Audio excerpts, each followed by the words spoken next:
এখন হচ্ছে আমাদের পূর্বে আমরা একটা প্রমাণ করছিলাম এই sin square theta plus cos square theta সমান সমান 1। এখানে মোট 3টা সূত্র আছে আর 3টা সূত্র থেকে আমাদের 9টা সূত্র হয়। এই 3টা সূত্র আমরা প্রমাণ করব।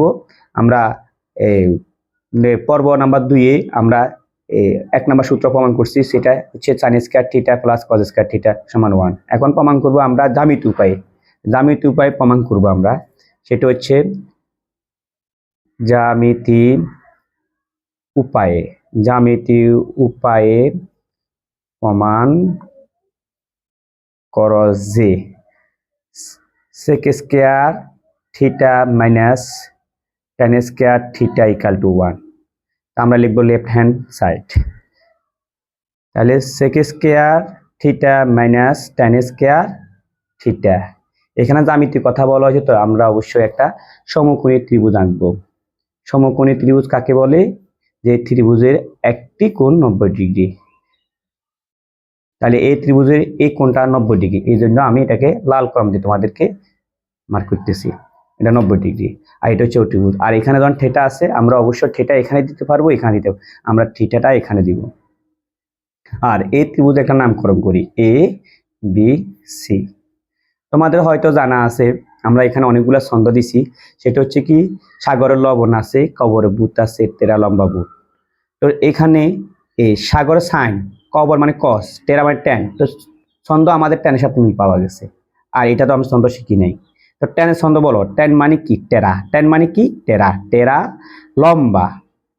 লম্বা। ভূত মানে কি? ভূমি। ভূত মানে হচ্ছে ভূমি। এর মাথাতে স্কয়ার আছে। এখন হচ্ছে স্যার এই ছন্দ তো নাই, এখন এই ছন্দ আমরা কিভাবে বলবো? এই ছন্দ এই কস থেকে আসবে। কসের লগে সেকের সম্পর্ক। কস মানে কবরে ভূত আছে, কবর ভূত ভূমি বা অতিভূত, এটা উল্টা। এখন তুমি যদি এটাই না পারো, তুমি দেখো এখানে ভূমি হবে। মানে একটা টেকনিক, নিনজা টেকনিক। পুরাটা সবাই আসছে, লম্ব আসছে, ভূমি আসছে, আমাদের একটা বাহু আসে না, সেটা হচ্ছে অতিভূত। অতএব এখানে হবে অতিভূত। আর তুমি যদি না স্যার আমি ওইখান থেকে ছন্দ দিয়ে শিখবো বা কস থেকে আসবো, ওকে ফাইন, ঠিক আছে, বুঝছো। এখন হচ্ছে এই যে ভূমি হচ্ছে আমার কি? বিসি। এখানে থাকবে বিসি। অতিভুজ মানে কি? আমার এসি। আচ্ছা ঠিক আছে। এই মাথার পে স্কয়ার মাইনাস এখানে হচ্ছে ভূমি মানে কত? আমাদের বিসি। লম্ব মানে কত? আমার এবি। এর মাথা পে স্কয়ার। এখন আমরা এই স্কয়ারটা দুইজনে পাই, আমরা দুজনকে দিয়ে দিব। AC square minus AB square by BC square. এখন আমরা সূত্র এখানে লসাগু হবে। লসাগু দুইটা থাকলে আমরা স্যার বলছে একটা হবে বিসি। আর বিসি যদি মিলে যায় আমাদের হবে এসি মাইনাস বিসি যদি ব্যান হয়ে যায় আমার থাকবে কি? এবি। ঠিক আছে, সমান সমান। দেখো বিসি স্কয়ার। এসি মানে কি? অতিভুজ। আর এবি মানে কি? এবি মানে হচ্ছে লম্ব। আমরা এখানে একটা রাফ দেখা তোমাদেরকে, সেটা হচ্ছে কি, দেখো আমরা শিখছি লম্ব স্কয়ার প্লাস ভূমি স্কয়ার সমান সমান অতিভুজ স্কয়ার। অতএব দুইটা লম্ব ভূমি বিনিময় হয় একটা অতিভুজ। আর এখন আমার এখানে আসছে কি? অতিভুজ। তাহলে হচ্ছে আমি যদি এবি লম্ব, তাহলে আমি যদি এই যে ভূমিকে রাখি দিই, ভূমি সমান কি লিখতে পারি? সমান সমান লগে যে লোকটা আছে এই লোকটা আগে লিখবো অতিভুজ। আর ভূমি রেখে দিলাম, আর এখানে লম্ব আছে প্লাস, এখানে হবে মাইনাস লম্ব স্কয়ার। তাহলে এই যে অতিভুজ আর লম্ব, অতিভুজ থেকে লম্ব বাদ দিলে থাকবে কি? ভূমি। তো এখানে আছে অতিভুজ মানে এসি থেকে এবি বাদ দেওয়ার পর থাকবে কি? বিসি। অতএব আমার এখানে উত্তর 1 মিলতে হবে।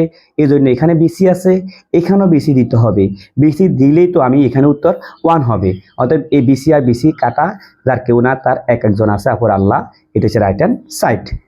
আর এখান থেকে আমাদের 3টা সূত্র হয়। দেখো আমরা কি শিখছিলাম? 1 নম্বর সূত্র হচ্ছে sec square theta minus tan square theta equal to 1। এই সূত্র হচ্ছে মেইন সূত্র। আর এই সূত্র থেকে 3টা সূত্র হবে। 2টা সূত্র দেখো কিভাবে। sec স্কয়ার থিটা যদি আমরা রেখে দিই সমান সমানের পরে কে আছে? 1 আছে। এটা আছে মাইনাস, হয়ে যাবে প্লাস tan স্কয়ার থিটা। মুখস্থ করতে হবে। তো আমি যতটুকু সম্ভব তোমাদেরকে বুঝাইতেছি। আর tan স্কয়ার থিটা তুমি ওইটা এদিকে নিয়ে গেলে কি হবে? মাইনাস।